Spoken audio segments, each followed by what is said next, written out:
চায়ের কাপে হালকা চুমুক দিতে দিতে পচাদা আমাকে জিজ্ঞাসা করলো, আচ্ছা বলতো, হঠাৎ বড়লোক হয়ে গেছে কোনো অশিক্ষিত লোক, কি করে তুই চিনবি? সেই অশিক্ষিত লোকটা যদি হঠাৎ বড়লোক হয়ে যায়, তুই কি করে তাকে চিনবি? আমি থমকে গেলাম। তখন পচাদাই আবার বলতে লাগলো, 1 নম্বর, গলায় একটা মোটা সোনার চেন এবং জামার উপরে 3টে বোতাম খোলা, যাতে ওর সোনার চেনটা ভালোভাবে দেখা যায়। নাম্বার 2, ডান হাতে একটা মোটা রিসলেট থাকবেই। নাম্বার 3, 10 আঙুলে 10টা সোনার আংটি। 4, কড়া পারফিউম। 5 নাম্বার, একটা বাইক, জোরে জোরে আওয়াজ হবে এইরকম একটা বাইক কিন্তু তার থাকবেই। আর কি থাকবে না, ঠোঁটের কোণে একটা সিগারেট। 7 নম্বর, সাধারণভাবে চটি বা জুতো সাদা রঙের হবে কিংবা লাল রঙের হবে। 8 নম্বর, যখন যে রাজনৈতিক দল ক্ষমতায়, তার সাংঘাতিক ভক্ত হবে সে, এবং সেই রাজনৈতিক দলের স্থানীয় কোনো নেতাকে গুরু বলে সে মানবে।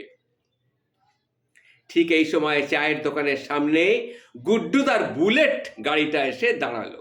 মাথায় হেলমেট নেই, ঠোঁটের কোণে দামি একটা সিগারেট, জামার বোতাম খোলা, ভেতর দিয়ে মোটা চেনের ঝিলিক, হুবহু পচাদার ঠিক ডেফিনেশন। এক রাজ ধোঁয়া ছেড়ে গুড্ডুদা পচাটাকে জিজ্ঞেস করলো, আচ্ছা পচা, একটা কথা বলতে পারবি? পচা তখন বলল, বলুন, কি বলবো বলুন। তখন সেই গুড্ডু এক রাজ ধোঁয়া ছেড়ে বলল, আচ্ছা একটা বলতে পারিস, কোথায় ভালো একটা ফিজিশিয়ান পাওয়া যায়, ভালো একটা ফিজিশিয়ানের খোঁজ দিতে পারিস? তখন পচাদা চমকে দেখালো, কেন, কার আবার কি হলো?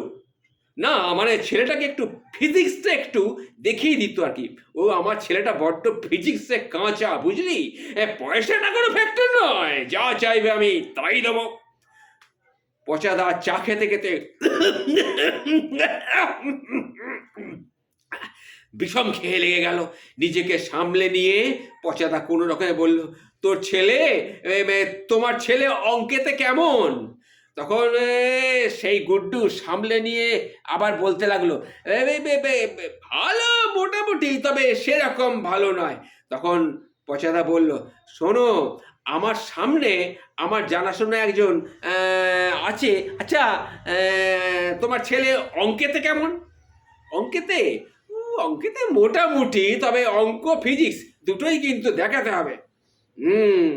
তখন পচাদা বলল, আমার একজন ভালো অঙ্কোলজিস্টও আমার সন্ধানে আছে, যে ফিজিক্স তো পড়াবেই, তার সঙ্গে অঙ্কটাও ভালো করাতে পারবে।